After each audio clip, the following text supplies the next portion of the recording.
Canada की तरफ से दो लेटेस्ट अपडेट आई है। पहली अपडेट में आईआरसीसी ने यह कहा है कि आने वाले टाइम में वो 80% जो वीज़ा एप्लीकेशन उनके पास होगी, किसी भी कैटेगरी की होंगी, तो उनको with in standard service time वो है प्रोसेस करने की कोशिश करेंगे। लेकिन जो रिपोर्ट या आंकड़े हैं वो कुछ और कहानी कह रहे हैं, तो वो सर्विस स्टैंडर्ड टाइम के अंडर नहीं हो रहा है। और दूसरा, पीआर के ड्रॉ कॉन्टिन्यूसली निकल रहे हैं। 2 ड्रॉ और निकले हैं, बहुत बड़ी गिनती में लोगों को पीआर किया जा रहा है। तो इसमें पीआर के जो 2 ड्रॉ हैं उसको डिटेल में बताऊंगा। सबसे इंपॉर्टेंट ये बताऊंगा कि कौन सी वो कैटेगरी है जिसके अंडर अप्लाई करके आप मिनिमम सीआरएस स्कोर के साथ पीआर हो सकते हैं। तो लास्ट में ये भी बताऊंगा, तो वीडियो को एंड तक देखिएगा। उससे पहले हमारा यूट्यूब चैनल जरूर सब्सक्राइब कर लीजिएगा कि इस पे आपको ऐसी ही इंफॉर्मेटिव वीडियोस देखने को मिलती हैं। तो पहली अपडेट में आईआरसीसी ने एक बार फिर से अपनी कमिटमेंट को दोहराया है कि वो आने वाले टाइम में 80% एप्लीकेशंस, जो टोटल एप्लीकेशंस लगती हैं उसका 80% जो है वो with in service standard time उनको प्रोसेस करने की कोशिश करेंगे। यहां पे मैं आपको बता दूं, अगर आपको नहीं पता है कि सर्विस स्टैंडर्ड टाइम क्या होता है, सर्विस स्टैंडर्ड टाइम का मतलब ये होता है कि आपकी वीजा एप्लीकेशन किसी भी कैटेगरी में है तो उसको उन्होंने एक टाइम लिमिट दिया होता है कि मैक्सिमम टाइम लिमिट ये है, इस टाइम लिमिट में आपकी फाइल प्रोसेस हो जाएगी। तो यहां पे सबसे पहले मैं आपको सर्विस स्टैंडर्ड टाइम बता दूं कि कितना कितना है। वेस्टर वीजा का अगर सर्विस स्टैंडर्ड टाइम के हिसाब से देखें तो 14 डेज में एप्लीकेशन प्रोसेस होनी चाहिए। स्टडी परमिट की 60 डेज में होनी चाहिए। वर्क परमिट की एप्लीकेशन चाहे ओपन वर्क परमिट है चाहे क्लोज वर्क परमिट है, ये भी 60 डेज में प्रोसेस होनी चाहिए।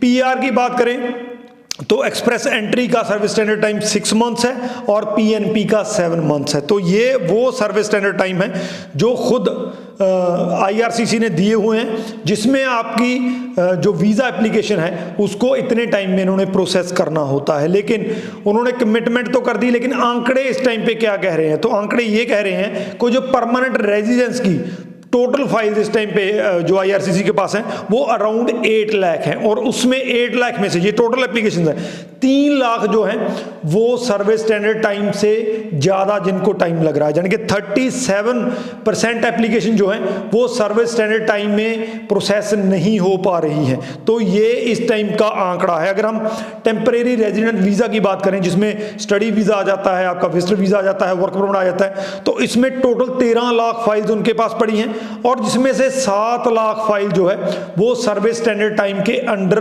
प्रोसेस नहीं हो रही है, उसको ज्यादा टाइम लग रहा है। टोटल ये 53% बनता है। तो पीआर में 37% ऐसी फाइल्स हैं जिनको ज्यादा टाइम लग रहा है, और टेम्परेरी रेजिडेंट वीजा, क्योंकि विजिटर वीजा का प्रोसेसिंग टाइम बहुत ज्यादा चली गई है, ओपन वर्क में पहले ही बहुत ज्यादा टाइम ले रहा है, 6 to 7 मंथ ले रहा है, अब स्टडी परमिट की फाइल्स भी थोड़ा सा ज्यादा टाइम लेना शुरू कर दिया है।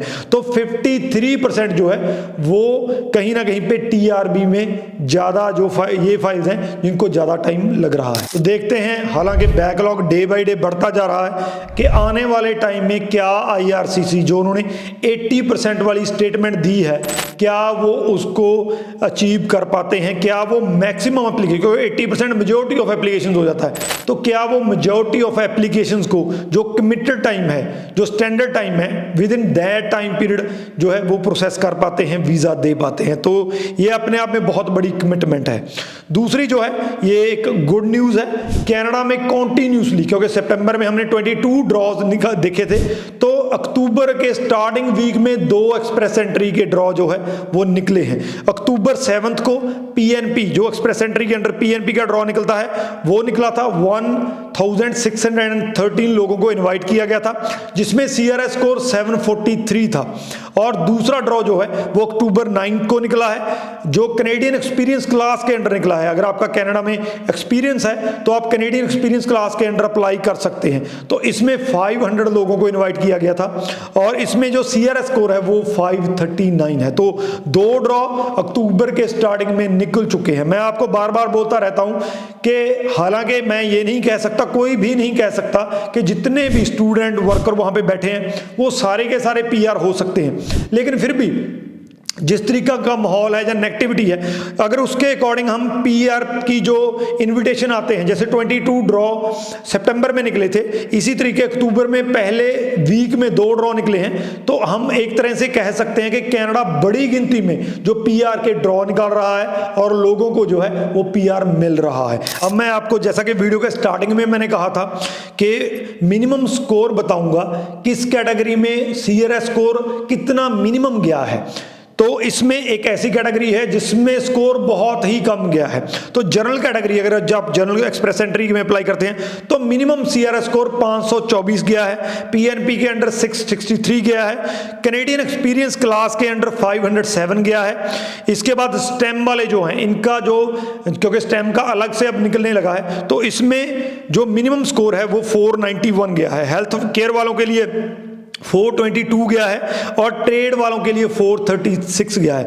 लेकिन अगली जो कैटेगरी है इसमें सीआरएस स्कोर सबसे कम गया है। इसमें सीआरएस स्कोर सिर्फ 336। जी हाँ, अगर आपका सीआरएस स्कोर 336 भी है तो भी आप इस कैटेगरी के अंडर पीआर अप्लाई कर सकते हैं और पीआर आपको मिल सकता है। ये है फ्रेंच कैटेगरी। तभी मैं स्टूडेंट्स को कहता रहता हूं कि अगर आप फ्रेंच कर सकते हैं, A1 A2 V1 B2 level तक कर सकते हैं, तो आपके लिए बहुत ज़्यादा चांसेस हैं। जो कनाडा के जो डोर हैं वो आपके लिए ओपन है, आपको इजीली पीआर मिल सकता है। फ्रैंकोफोन के अंडर अप्लाई कीजिए, फ्रेंच कैटेगरी के अंडर अप्लाई कीजिए, बहुत कम सीआरएस स्कोर के अंडर जो है आपको जो पीआर मिल सकता है। तो ओवरऑल ये है कि कनाडा कॉन्टिन्यूसली पीआर के ड्रॉ निकालता जा रहा है। अब सीआरएस स्कोर जो है वो काफ़ी ज़्यादा है। इसके अंदर आने के लिए आपको जो है, जो इन डिमांड है, स्टेम हो गया, एग्रीकल्चर हो गया, जिसमें ट्रेड हो गया, आपका हेल्थ केयर हो गया, फ्रैंकोफोन हो गया, तो ऐसी कैटेगरीज के अंदर आपको आना होगा ताकि कम सीआरएस स्कोर के आपकी पीआर हो सके। तो ये हैं 2 इंपॉर्टेंट अपडेट्स। आईआरसीसी ने कहा कि 80% एप्लीकेशंस को विद इन टाइम पीरियड जो है वो वीज़ा दिया जाएगा और पीआर के जो है ड्रॉज वो कॉन्टिन्यूसली निकल रहे हैं। अक्टूबर में 2 ड्रॉ स्टार्टिंग में निकले हैं। वीडियो शेयर करनी बनती है तो शेयर जरूर कर दीजिए ताकि लोगों तक ये मैक्सिमम टू मैक्सिमम पहुंच सके। इस वीडियो के रिगार्डिंग अगर कोई क्वेश्चन है तो नीचे लिख दीजिए, आपको आंसर मिल जाएगा। राजवी चैल, थैंक यू सो मच।